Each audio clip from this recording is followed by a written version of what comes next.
ধর্মীয় অনুভূতিকে ব্যবহার করে পাহাড়কে আবারও অশান্ত করার নতুন ষড়যন্ত্র করছে United People's Democratic Front UPDF. তারা সামাজিক যোগাযোগ মাধ্যম সহ বিভিন্ন উপায়ে অপপ্রচার ও অপতৎপরতা চালাচ্ছে। তবে তাদের বিরুদ্ধে অভিযানও শুরু হয়েছে।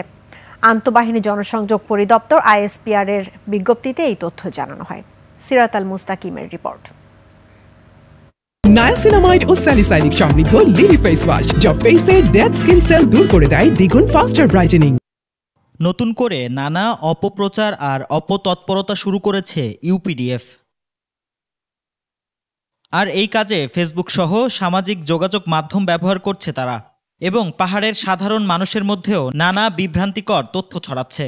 যেসব এলাকায় সেনা ক্যাম্প নেই সেখানে তারা সবচেয়ে বেশি তৎপর।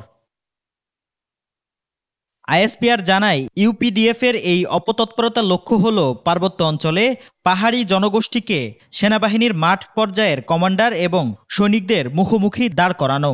ইউপিডিএফ এবং তাদের অঙ্গ সংগঠনগুলো এই উদ্দেশ্যে বিভিন্ন মিথ্যা ও বানোয়াট ইস্যু তৈরি করছে। খাগড়াছড়ি সংবেদনশীল ধর্ষণ ইস্যুর মতোই ধর্মীয় বিষয় ও আবেগকে পুঁজি করে পাহাড় অশান্ত করার ষড়যন্ত্র করছে ইউপিডিএফ।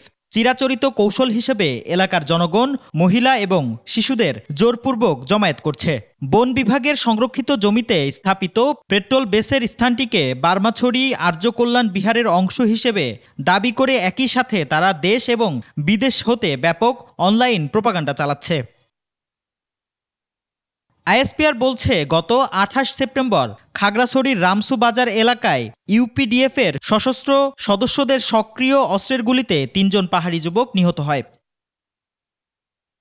এ ঘটনার পর পার্বত্য অঞ্চলের যে সকল এলাকায় সেনা ক্যাম্প নেই সেই সব এলাকায় দীর্ঘমেয়াদী অভিযানের পরিকল্পনা করে সেনাবাহিনী।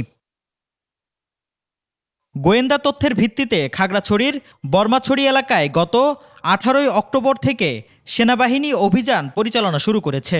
সেনাবাহিনীর টহল দল মূল ক্যাম্প থেকে দূরে অস্থায়ী টহল বেস স্থাপন করে বর্মাছড়ি এলাকার ইউপিডিএফ এর সশস্ত্র গ্রুপগুলোকে নির্মূলে অভিযান চালাচ্ছে।